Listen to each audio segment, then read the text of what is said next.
भारत तिब्बत समन्वय संघ द्वारा अखंड भारत संकल्प दिवस पर ऑनलाइन वेबिनार आयोजित हुआ। कार्यक्रम के मुख्य अतिथि देश के जाने माने चिंतक प्रखर वक्ता सुशील पंडित थे।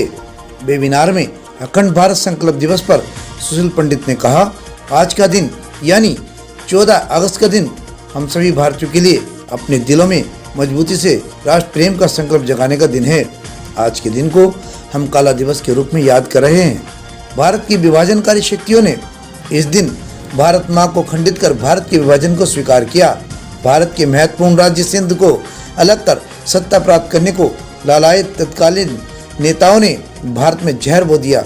इसी दिन हजारों बेगुनाह लोग कलकत्ता में मारे गए, जो आतताई शक्ति मुस्लिम लीग की तरह द्वारा कराया गया पहला हमला था। चूंकि ऐसे हमलों के लिए 11 अगस्त को मोहम्मद अली जिन्ना ने चेतावनी दी थी। अहिंसा का दम भरने वालों ने गुपचुप तरीके से इसकी अनदेखी कर सत्ता प्राप्ति के लिए विभाजन का स्वीकार कर लिया। उन्होंने कहा कि एक साजिश के तहत विभाजन का दोष अंग्रेजों के सिर मढ़ देने का काम तत्कालीन नेताओं ने किया। उस समय जानबूझकर की गई ये त्रासदी आज हमारे सिर पर तलवार लेकर लटक रही है। इस बात को राम मनोहर लोहिया ने अपनी पुस्तिका में गंभीरता पूर्वक लिखा है। सत्य को नकारा नहीं जा सकता जब उसके साथ तथ्य जुड़े हों। सुशील पंडित ने ये भी कहा कि आज ये भी कहा जा रहा है कि भारत में पैदा होने वाले प्रत्येक व्यक्ति का डीएनए एक है।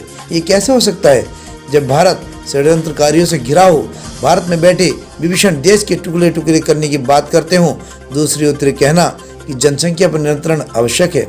ये दोनों बातें भ्रमित करने वाली हैं।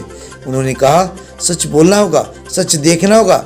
इसी तरह द्वितीय विश्व युद्ध दूसरी त्रासदी था जिस पर अभी भी पुस्तकें लिखी जा रही हैं, शोध पत्र प्रकाशित हो रहे हैं। कार्यक्रम की अध्यक्षता कर रहे भारत तिब्बत समन्वय संघ के राष्ट्रीय संयोजक हेमेंद्र सिंह तोमर ने कहा कि अफगानिस्तान, तिब्बत, नेपाल, भूटान, म्यांमार, बंग प्रदेश सभी भारत के अंग थे।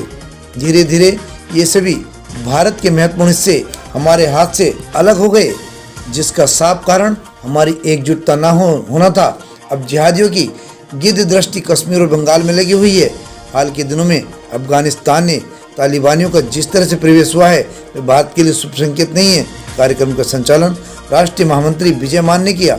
श्री मान द्वारा वेबिनार की प्रस्तावना में तथ्यात्मक बिंदु भारत तिब्बत समन्वय संघ के कार्यकर्ताओं के समक्ष रखे गए।